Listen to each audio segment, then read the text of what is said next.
नमस्कार दोस्तों, मैं चैन सिंह आपका हार्दिक स्वागत करता हूं। आज हम पढ़ेंगे, जैसे पिछली वीडियो में हमने बताया कि समांतर श्रेणी के बारे में सामान्य जानकारी दी। समांतर श्रेणी किसे कहते हैं, जो समांतर श्रेणी कौन सी श्रेणी समांतर श्रेणी होगी, और उसमें किसी समांतर श्रेणी यदि दैराकी है दी गई है तो उसमें सारवंतर प्रथम पद निकालना सीखा था। और उस जैसे यदि कोई समांतर श्रेणी में कोई पद गायब है तो उसमें nवां पद ज्ञात करने के लिए हमने nवां पद भी ज्ञात किया था, उसके लिए सूत्र भी बताया था। और उसी वीडियो को आगे हम कंटिन्यू करते हैं, तो देखते हैं आगे। जैसे कल वाले जो सवालों में, पिछली वीडियो वाले जो सवाल थे उनमें से एक सवाल और देखते हैं। यदि कोई समांतर श्रेणी आपके लिए दी गई है, जैसे यदि AP बराबर AP दी गई है, कोई भी AP 5 माइनस के -3 और -1 डॉट डॉट डॉट का 20वां पद ज्ञात करो। ये कोई समांतर श्रेणी दैराकी है आपके लिए।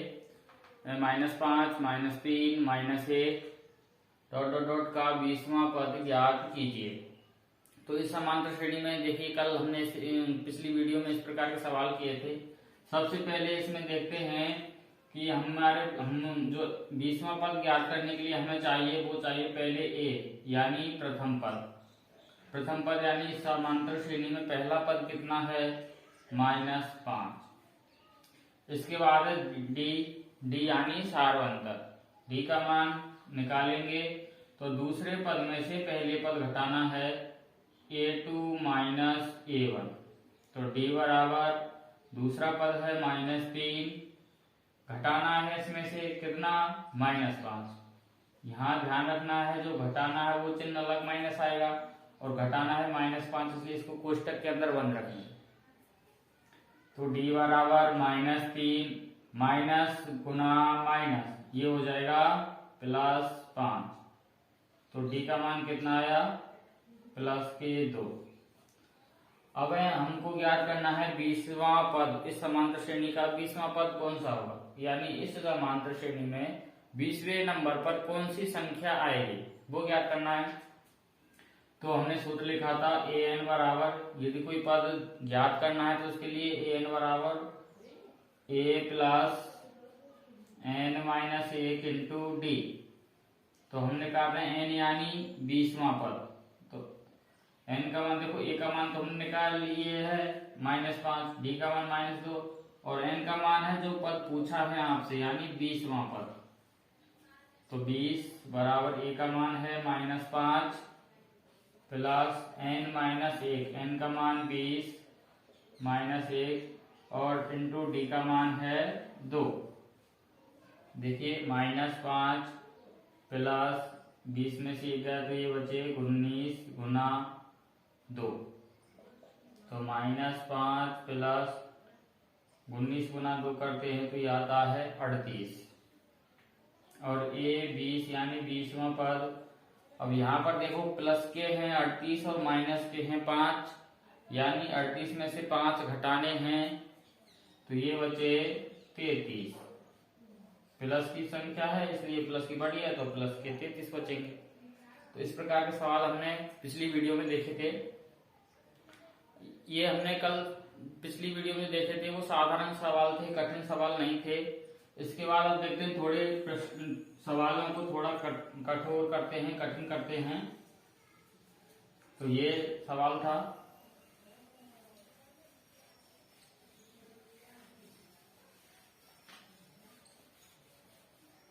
अब हम देखते हैं आगे। यदि आपके लिए कोई सारवंतर D का मान यदि और A का मान प्रथम पद दिया हुआ तो कोई से पद भी ज्ञात करवा सकता है। जैसे हम सवाल करते हैं, ये यदि A बराबर 10 और डी बराबर 10। यानी किसी समांतर श्रेणी का जो पहला पद है वो 10 है और उसका सार्वंतर भी 10 है। तो इसमें तो इसके अगले 3 पद ज्ञात करो।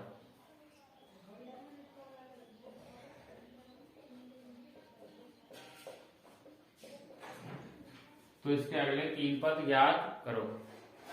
तो हमें समांतर श्रेणी के प्रथम पद दे रखा है और सार्वंतर डी का मान दिया हो।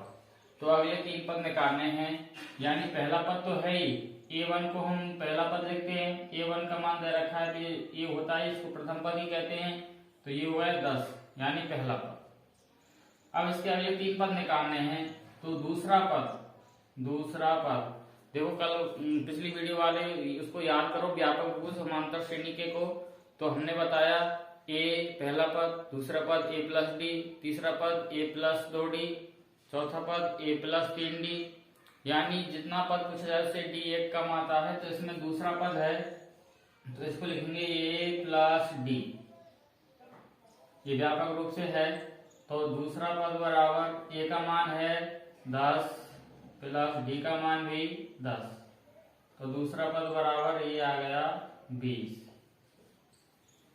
इस प्रकार से हम दूसरा पद ज्ञात किया। इसके बाद अब तीसरा पद a3, तीसरा पद निकालेंगे तो तीसरा पद होगा a प्लस 2d। यहाँ में इसमें a और d का मान रखना है। a का मान है 10 प्लस 2 गुना d का मान 10। तो ये a3 बराबर, यानी तीसरा पद 10 प्लस ये दोनों गुना किए तो 20, a3 बराबर 30। इसी प्रकार अगला पद निकाल सकते हैं a4, चौथे पद को लिखेंगे a प्लस 3d और a का मान है 10, a का मान 10 प्लस 3 गुना d का मान कितना है 10। तो 10 प्लस 3 गुना 10 करेंगे 30 और उसमें 10 जोड़ना है तो ये 40, यानी चौथा पद आ गया 40। इस प्रकार हम अन्य पद ज्ञात कर सकते हैं।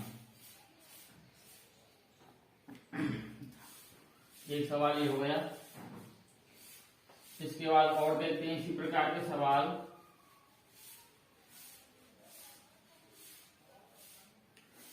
देखिए, यदि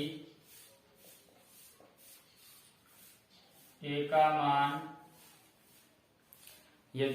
मान 4 हो और d का मान -3 हो, तो अगले 3 पद ज्ञात करो।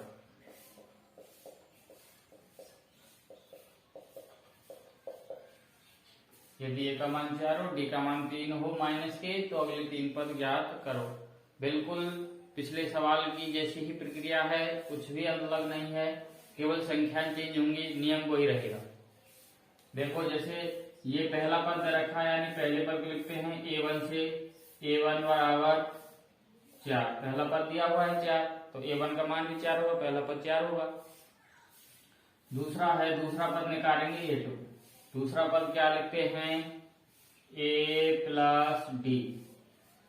दूसरा पद बराबर a का मान है 4 प्लस कोष्टक में लिखेंगे d का मान -3। दूसरा पद बराबर 4। यहाँ देखिए, कोष्टक का मतलब कल बताया था पिछली वीडियो में, गुना होता। तो प्लस गुना माइनस, यानी भिन्न भिन्न चिन्ह है। भिन्न भिन्न चिन्हों को यदि गुना करते हैं तो माइनस चिन्ह आता है और दूसरा पद ये निकल के आ जाता है। 4 में से 3 घटाएंगे तो a। इसी प्रकार अगला पद, तीसरे पद को लिखेंगे a प्लस 2d। इसमें d का मान रखना है, a का मान रखना है 4 प्लस 2 गुना d का मान रखना है -3। तो a3 बराबर 4 इसी प्रकार जैसे यहाँ गुना किए थे तो माइनस की संख्या ही आएगी, तो इनको भी गुना करेंगे, प्लस के 2 गुना करेंगे माइनस के 3, तो प्लस गुना माइनस करेंगे तो माइनस का चिन्ह आएगा, 3 का गुना 2 से करेंगे तो 6, ये 3 बराबर यानी तीसरा पद बराबर। अब देखो 4 में 6 तो घटते नहीं है, तो इसका क्या करेंगे कि 6 में से 4 को घटा देंगे, कितने बचे 2। अब जिस संख्या में तुमने उल्टी बात की है, ये 6 में से 4 घटाया है, बड़ी संख्या जो माइनस वाली है इसमें से माइनस का चिन्ह ही आएगा, क्योंकि बड़ी संख्या जो माइनस की है। और इस प्रकार आ जाता है तीसरा पद का मान -2। और भी यदि और भी अगले पद निकाल सकते हैं, A4 बराबर A प्लस 3D, A का मान रखते हैं इसमें 4 प्लस 3 गुना D का मान रखना है -3, तो 4 और प्लस 3 का गुना जो -3 से करेंगे तो माइनस के 3 गुना 3 9, तो ये बचे A4 यानी चौथा पद माइनस की, देखो 4 में से 9 नहीं घटेंगे, तो इसमें से 9 में से 4 घटा देंगे तो कितने बचे 5, माइनस के बचेंगे, क्योंकि हमने उल्टी बात की है, तो ये चौथा पद आ गया -5। इस प्रकार ये सवाल हल करने हैं आपको। तो बताइए इसी में कोई यदि किसी प्रश्न में कोई डाउट हो तो कमेंट में लिखें, प्रश्न डालें, और यदि वीडियो पसंद आवे तो इसको ज्यादा से ज्यादा लाइक शेयर और सब्सक्राइब करें। अब अगला सवाल देखते हैं।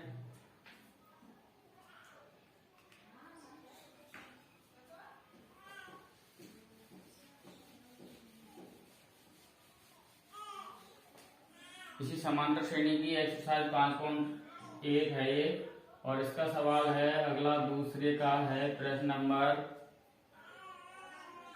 इसमें है यदि A का मान A का बराबर है -1 और D का मान है 1/2, D बराबर है 1/2, तो अगले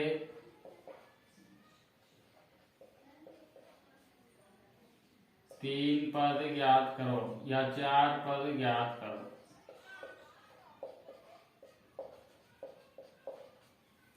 तो अगले 3 पद या 4 पद ज्ञात करो, जितने भी पद पूछे जाएं सबकी प्रक्रिया बिल्कुल सेम है। तो देखिए इसमें, तो इसमें अगला पद देखते हैं, ये तो पहला पद ही है, पहला यानी A1 का मान A का मान दिया हुआ है -1, तो ये तो पहला पद हो गया। इसके बाद में करना है दूसरा पद, तो दूसरा पद निकालने के लिए A2, दूसरे पद को किससे लिखते हैं A2 से, तीसरे पद को A3 से, चौथे पद को A4 से, पांचवें पद को A5 से, इस प्रकार बढ़ते जाते हैं। ये D का मान, ये देखो इसमें मान रखो A2, दूसरा पद बराबर A प्लस D, दूसरा पद बराबर A का मान है -1 प्लस D का मान कितना है 1/2। अब यहाँ पर देखते हैं ये थोड़ी भिन्न में संख्या आ गई, तो इसका एलसीएम लेके लघुत्तम लेके सॉल्व करना है। तो जब यहाँ पर इसके बटे में कुछ नहीं है तो 1 रख लेते हैं, और इसका जब एलसीएम लेते हैं तो 2 आता है, क्योंकि एलसीएम कहते हैं वह छोटी से छोटी संख्या जिसमें दी गई संख्याओं का पूरा पूरा भाग चला जाता है। तो हमको ऐसी संख्या देखनी है जिसमें 1 का और 2 का पूरा पूरा भाग चला जाए, छोटी से छोटी संख्या, तो वो है 2। तो 1 का भाग देंगे 2 में, 1 का भाग देंगे 2 में तो 2 बार जाएगा, और 2 का गुना करना है फिर -1 से, 2 गुना करेंगे -1 से, क्योंकि अपन ने 1 का भाग दिया था 2 में 2 बार गया था, और 2 बार गया तो 2 का गुना करना, जितनी बार भाग गया उसको ऊपर वाले से गुना करना है। तो 2 का गुना करें -1 से तो -2, प्लस चिन्ह तो प्लस, 2 का भाग देंगे 2 में 1 बार, 1 का गुना 1 से करेंगे 1। अब यहाँ देखिए -2 है प्लस का 1 है, तो क्या बचेगा -1 और ये बटा 2, यानी दूसरा पद आ गया -1/2।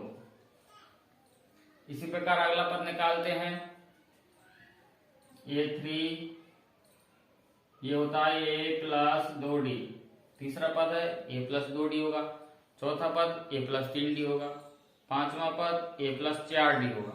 जितना पद पूछा है उससे 1D कम, ये तो सब में आता ही है। A3 बराबर ए का मान है -1 प्लस 2 गुना डी का मान है 1/2।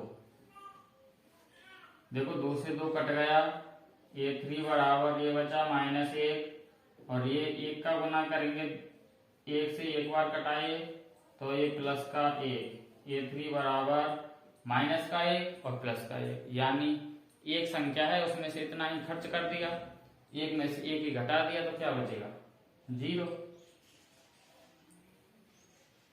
तो ये कितने पद हो गए, एक तो दूसरा पद हो गया, एक तीसरा पद हो गया, एक और निकाल लेते हैं इसमें। चौथा पद A4, चौथा पद होता है A + 3D। A4 बराबर ए का मान कितना रखना है, मान दिया हुआ है प्रश्न में -1 प्लस 3 गुना डी का मान कितना रखना है 1/2।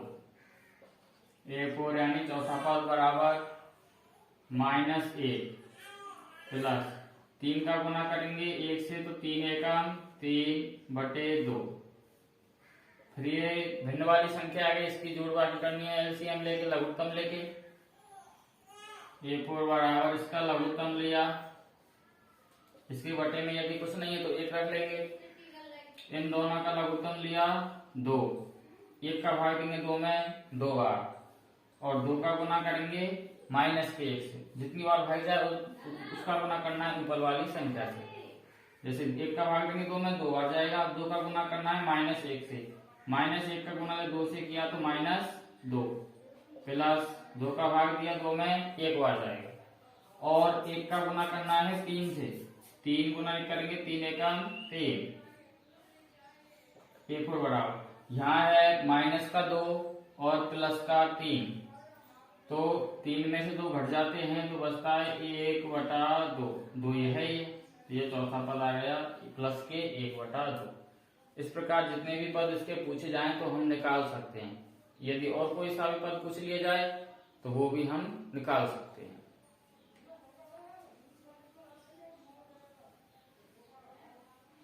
आगे देखते हैं।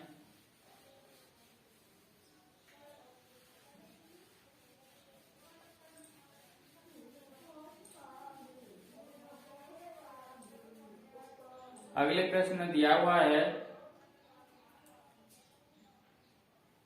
ए का मान दिया हुआ है -1.25, ये तो दिया है ए का मान, और डी का मान दिया हुआ है -0.25।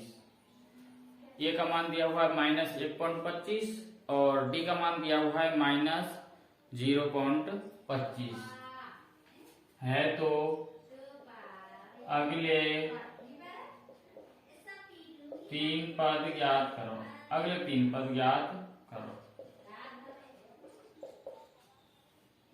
तो बिल्कुल वही प्रक्रिया है, केवल कैलकुलेशन थोड़ी कठिन हो जाती है बस, और कोई दिक्कत नहीं है सवाल में। जैसे हमसे अगले 3 पद पूछा है, ए का मान दिया हुआ है -1.25 और डी का मान दिया हुआ है -0.25। तो देखिए ये पहला पद जो दिया हुआ है -1.25, ये तो पहला पद ही है। दूसरा पद A2, दूसरा पद निकालते हैं A2, दूसरा पद होता है A + D। तो A2 बराबर ए का मान कितना रखना है -1.25 प्लस डी का मान कितना रखना है -0.25। दूसरा पद बराबर -1.25, बिल्कुल ऐसे कैसे ही। अब यहाँ देखना है प्लस गुना माइनस, क्योंकि कोष्टक का मतलब गुना होता है, तो क्या ये संख्या प्लस गुना माइनस करेंगे, यानी भिन्न भिन्न चिन्हों को यदि गुना करते हैं तो -0.25 A2 बराबर। अब यहाँ पे देखिए दोनों ही संख्या माइनस की हैं, यदि दोनों संख्या प्लस की जाती है तो क्या करते हैं, दोनों संख्या को जोड़ देते हैं और प्लस की संख्या आ जाती है। इसी प्रकार माइनस की है, जब दोनों संख्या माइनस की और हमको जोड़ या बाकी करनी होती है तो दोनों संख्या माइनस की है तो दोनों जुड़ जाती हैं और चिन्ह माइनस का आ जाता है। तो जैसे हमको ये जोड़नी है 1.25 और 0.25 जोड़ देनी, किस प्रकार जोड़ेंगे, 1.25 और इसमें जोड़ना है पॉइंट की जगह पॉइंट लगाएंगे 0.25। देखिए जोड़ के 5 और 5 10 की 0 हासिल 1 2 2 4 और 1 5.1 तो ये आ जाता है 1.50। अब ध्यान याद रखना है ये किसका आएगा, प्लस का आएगा या माइनस का आएगा, तो ये किसका आएगा, माइनस का। दूसरा पद आ गया माइनस के 1.50। इसी प्रकार अगला देखते हैं तीसरा पद a3 बराबर, तीसरा पद होता है a प्लस 2d। a3 बराबर a का मान रख दिया माइनस 1.25 प्लस 2 गुना d का मान रखना है माइनस के 0.25। देखिए a3 तीसरा पद बराबर माइनस 1.25, यहाँ देखिए प्लस का 2 गुना करना है माइनस का, तो ये आएगा माइनस का। अब 2 का गुना करना है 0.25 से, तो पहले सिंपल ही गुना कर लेते हैं जैसा कि अपन सामान्य गुना करते हैं, 25 गुना 2 कर लेते हैं तो आ जाता है 50। लेकिन यहाँ पर ये पॉइंट लगा हुआ है 2 अंक के बाद, 2 अंक के बाद पॉइंट लगा, तो इसमें भी हम कितने अंक के बाद पॉइंट लगाएंगे, 2 अंक के बाद, क्योंकि इधर तो पॉइंट है ही नहीं, तो इसमें 2 अंक के बाद पॉइंट लगा दिया तो ये आ गया 0.50 या 0.5 भी लिख सकते हैं, या फिर इसको 0.5 ही लिख सकते हैं, क्योंकि पॉइंट के इधर कोई संख्या नहीं है तो 0 का कोई महत्व नहीं रह जाता है। अब देखते हैं आगे, ये तीसरा पद बराबर माइनस, अब देखो जो यहाँ प्रक्रिया की थी बिल्कुल वही प्रक्रिया यहाँ पर है। माइनस के 1.25 में कितना जोड़ना है, 0.5 जोड़ना, तो 1.25 में इसमें जोड़ना है 0.5, तो 5 7.1, तो यह जाता है 1.75। अब ध्यान रहे किसका आएगा, प्लस का आएगा या फिर माइनस का आएगा, तो दोनों माइनस माइनस है, जोड़ा है इसलिए बी का आएगा चिन्ह माइनस का। और देखते हैं अगला पद, चौथा पद a4 बराबर a प्लस, चौथा पद क्या होता है a प्लस 3d। चौथा पद बराबर a का मान रख दिया माइनस के 1.25 प्लस 3 गुना d का मान रखना है माइनस 0.25। अब देखते हैं आगे सॉल्व करते हैं इसको, a चौथा यानी चौथा पद a4 बराबर माइनस के 1.25, अब 3 का गुना करना है, जैसे अपन गुना कर लेते हैं 25 गुना 3 करेंगे तो 25 3 75 आता है। अब हमको लगाना है पॉइंट, इसमें 3 अंक 2 अंक बाद पॉइंट है, तो इसमें भी कितने अंक बाद पॉइंट आएगा, 2 अंक बाद, यानी यहाँ पर तो माइनस का, ये माइनस का है, प्लस का, इसलिए प्लस गुना माइनस करते हैं तो माइनस के 0.75, पॉइंट वाली पॉइंट के जो बाद में संख्या होती हैं उनको एक एक अंक करके बोला जाता है। तो 1.25 माइनस के हैं ये, और ये भी माइनस के हैं 0.75, इधर 0 लगा सकते हैं हम और 0.75 भी लिख सकते हैं। a4 बराबर, तो अगला इसको जोड़ना है, जैसे इस प्रकार ये प्रक्रिया की थी वही प्रक्रिया यहाँ करनी है, तो इनको जोड़ना है। देखो जोड़ देखिए 1.25 जोड़ना है 0.75, पॉइंट की जगह पर पॉइंट लगना चाहिए। जिस संख्याओं को जमाते हैं इकाई अंक के नीचे इकाई का अंक, दहाई के नीचे दहाई का अंक, उसी प्रकार पॉइंट के नीचे पॉइंट आना चाहिए। जोड़िए 5 5 10 0 हासिल 1, 7 3 10 की 0 हासिल 1 और ये 2 पॉइंट लगाया तो ये आ गया 2.00। 2.00 को यदि पॉइंट के बाद कोई अंक नहीं है, इसमें केवल 0 है, तो इनका भी कोई महत्व नहीं रह जाता है, तो ये चौथा पद आ जाता है बिल्कुल 2। इस प्रकार ये सवाल करना है। किसी भी सवाल में कोई दिक्कत हो कमेंट में लिखकर डालें, और कोई भी बात समझ में नहीं आई हो, कोई भी चीज समझ में नहीं आई हो, छोटी से छोटी और बड़ी से बड़ी, तो कमेंट में जरूर सूचित करें। और यदि वीडियो पसंद आई हो तो वीडियो को ज़्यादा से ज़्यादा लाइक, शेयर और सब्सक्राइब करें। धन्यवाद। राम।